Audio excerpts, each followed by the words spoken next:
They have different worst days. Do you have one particular one that stands out the most for you? Yeah, of course. When I lost $1 billion.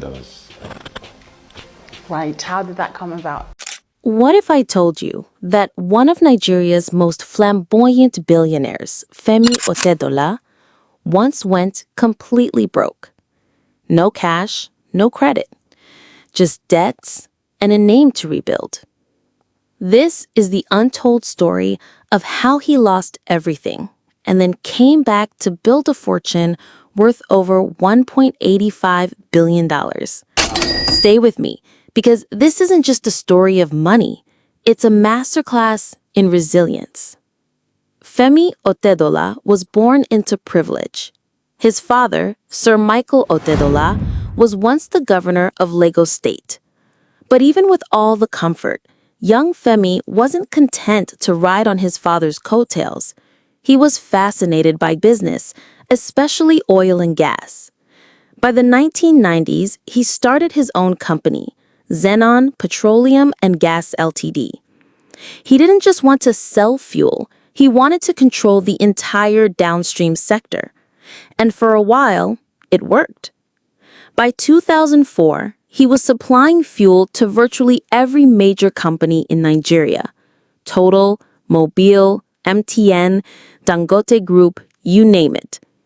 Zenon Petroleum was a beast. At its peak, Femi controlled over 50% of Nigeria's diesel market. He bought luxury yachts, properties in London, private jets. In 2009, Forbes officially named him a billionaire in dollars. He became the chairman of Forte Oil after acquiring a major stake. The money seemed endless, but behind the scenes, trouble was brewing. Then came the crash. The global financial meltdown hit Nigeria like a tsunami. Oil prices plummeted, the naira collapsed.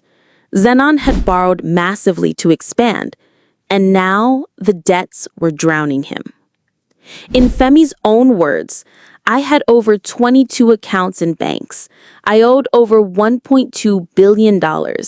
My net worth dropped to almost nothing. Banks stopped picking his calls. Properties were seized.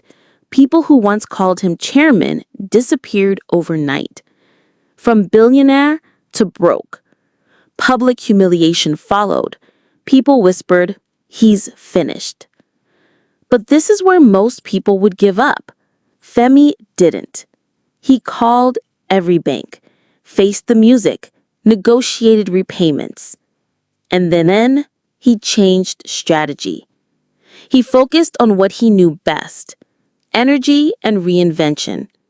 He transformed Forte Oil into a tech-driven, modern fuel company. In 2016, he sold off 17% of his shares for over $200 million. By 2019, he sold the rest and walked away from oil. Then he made a bold new move: power generation. Through Geregu Power, he ventured into electricity, and it paid off big. Geregu is now one of Nigeria's leading power firms and listed on the stock exchange. Femi Otedola was back on the Forbes list. Stronger, smarter, wiser. The lesson. Today, Femi Otedola is more than a billionaire. He's a symbol of what's possible when failure doesn't define you. In Femi's own words, I had seen poverty, but I also saw wealth, and I knew I'd rather fight my way back. He's donated billions to education and healthcare. He's helped thousands of Nigerians through quiet philanthropy.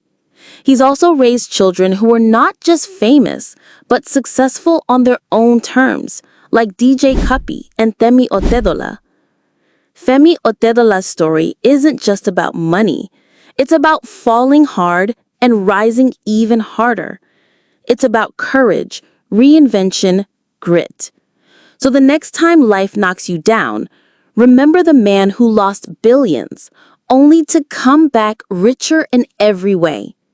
Don't forget to like, subscribe, and share this video with someone who needs motivation today.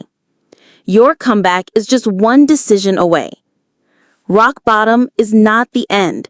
It's the solid foundation for a greater arise. Femi Otedola.